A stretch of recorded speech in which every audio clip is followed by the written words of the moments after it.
Hey, everybody, and welcome to The Odds Couple. I'm Sid Rosenberg here with my good friend and esteemed handicapper, Marc Lawrence, from the new and improved Playbook.com. Hey, Marc. Sidney, great to be back with you. Nice to have you back. We also make picks on VegasInsider.com. Now, Marc, in typical Odds Couple fashion, you were perfect last week in college, and I kind of stunk up the joint. But in a little role reversal, when it came to the opening weekend in the NFL, you took the goose, and I went perfect. Now, that's an odds couple. So, Right. 3-0, 0-3. We'll see if we can even things out this week. I thought it was because you were wearing a nice tie and I'm wearing a football jersey. That's the whole odds couple there. But now you had some better luck with last week's trends, though. You were 2-1 there. So let's take a quick look at what you have on tap for us for this week, or week 2 of the National Football League, and our trends here coming up. Trend number 1, Mark Sanchez. Mark had a very nice debut for the New York Football Jets in Houston last week, but a little tougher opponent awaits as the Patriots come to the Meadowlands. How about the Patriots owning the Jets in this football series here, 10-0 against the spread at the Jets. And I think they'll be playing with a little bit of revenge in this football game as well. I know you're going to talk about this game later in the show, Sid. Yes, I am. That's right. Revenge is on the mind because, don't forget, the Pats and Dolphins tied for the playoff spot last year. It went to the Dolphins because of the tiebreaker. Yes. Trend number 2, Atlanta also looked very good at home last Sunday against the aforementioned Miami Dolphins. This week, Atlanta gets a little tougher. The host of Carolina Panthers, who were bludgeoned at home by Philadelphia, but you are slamming on the brakes on the Falcons here. Absolutely the brakes on the Falcons here, Sid. How about the last 11 times they've been at home off a home win,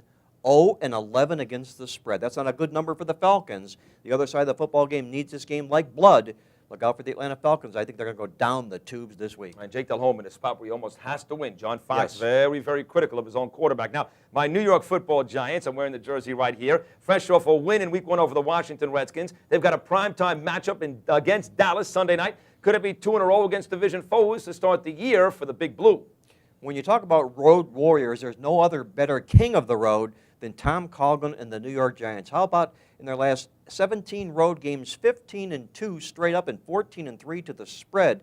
All this team does is win football games away from home. A big division game against Dallas Sunday night. Why not? The king of the road and the New York Giants. I know you're going to talk about this game as well. Yes, I am. Thank you. I appreciate that. Dan in Chicago, by the way, Mark says he made the mistake of betting with his heart last Sunday with the Bears over the Packers. Jay Cutler, 4 picks in his Chicago debut. Does he dare repeat it again this week as a 3-point dog at home against the 1-0 and world champion Pittsburgh Steelers? Well, there's a lot to be said about betting with your heart. More importantly, it's important to bet with your head, because if you bet with your head, you'll save your heart in the long run.